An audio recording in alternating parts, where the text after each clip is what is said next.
Қазақстанда брокер салық агенті болып саналмайды. Сондай-ақ ол өз клиентінің табыстарынан салық есептей алмайды және төлей алмайды. Сондықтан бүгінгі видеомызда біз Қазақстандағы қор нарығында салық салу тақырыбын талқылауды жөн көрдік. Бұл Жусан инвестициялары. Сіздермен бірге Расыл Миразбек, ал кеттік.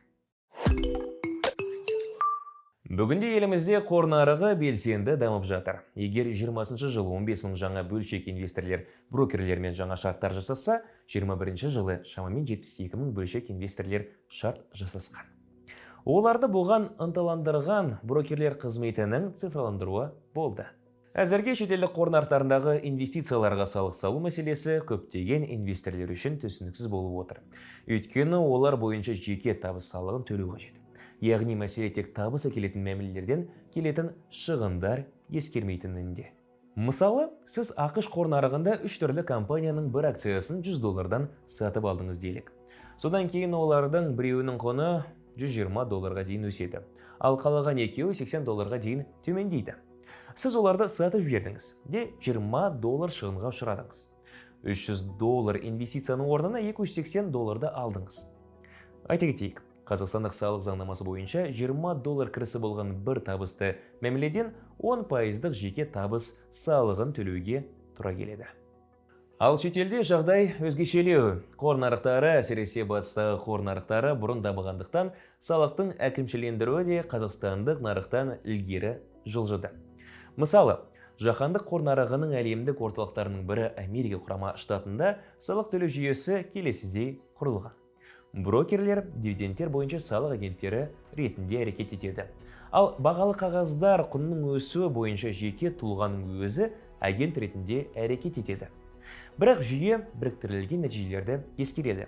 Яғни жүйе табыс пен шығын әкелген мәмілелерді ескереді. Қазақстанда жағдай басқаша. Біздің инвесторлерден 240 формасы бойынша салық есебін тапсыру талап етіледі. Бұл шетелдік банктердегі шоттарда ақшасы бар және Қазақстаннан тыс жерлерде мүлкі, оның ішінде бағалы қағаздары бар жеке тұлғалар үшін ЖТС, жеке табыс салығы бойынша декларация. 2021 жылдың басында салық органдарынан салық кодексіне енгізілген түзетулерден кейін брокерлерден брокерлік шот ұстаушылар және олардың қалдықтары туралы ақпарат сұрауға мүмкіндік туған болатын. Қазақстан Республикасының салық кодексі жеке тұлғаға бағалы қағаздарды сатудан түскен кірістерді халықаралық нарықтардағы операциялардан алынған бағалы қағаздар бойынша сыйақылар мен дивидендтерді дербес декларациялауды ұсынады. Бұл ретте бағалы қағаздармен жасалатын операцияларға салынатын салықты 10% ЖТС инвестордың өзі есептеуі тиіс. Табысты есептеуге қажет деректерді брокерлік есептеулерден алу қажет. Барлық кірістерді декларациялау қажет. Салық салынбайтын кассе немесе AX биржасындағы сауда-саттықты және салық салынатын халықаралық нарықтардағы мәмілелерді декларациялау қажет. Бұдан басқа дивидендтер бойынша да салық бар. Егер сіз америкалық бағалы қағазды сатып алсаңыз, онда оның дивидендтері бойынша салықты брокер басқарады. Бұл төлемдер бойынша ол ақш-та салық агенті ретінде әрекет етеді. Бұл ретте қазақстандық салық органдары дивидендтерден ЖТС төлеуді талап етеді. Қысқаша айтатын болсақ, Қазақстан Республикасының салық кодексіне сәйкес, егер сізде шетелдік қағаздар болса, сіз Қазақстан Республикасынан тыс жерде ол қағаздың құн өсімінен түскен кірісті декларациялауыңыз керек. Яғни, егер сіз Apple акцияларын сатсаңыз және сатудан пайда тапсаңыз, онда сіз оның өсімінен 10% салық төлеуіңіз керек. Яғни, сіз акцияны $100 сатып алдыңыз да, оны $150 саттыңыз және $5 салық төледіңіз дегенді білдіреді. Сондай-ақ Қазақстан Республикасының аумағынан тыс дивиденд түрінде алынған кірістерді де декларациялауыңыз қажет. Мысалы, сіз Microsoft акцияларын сатып алдыңыз делік. $100 дивиденд алдыңыз.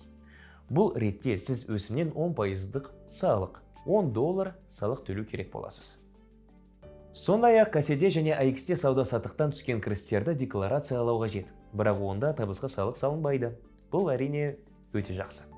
Біздің Жусан Инвест басқаруындағы инвестициялық пай қорларымызға да салық салынбайды. Өздеріңіз білетіндей, біздің пайлардың көмегімен Apple-дың немесе Amazon-ның бір бөлігін сатып алуға болады. Бүгінге осы, біздің арнамызға жазылуды ұмытпаңыздар. Арнамызда және әлеуметтік желілердегі парақшаларымызда көптеген маңызды дүниелерді талқылаймыз. Апта сайын нарыққа шолу жасап, түрлі инвест идеялар ұсынамыз. Көріскенше.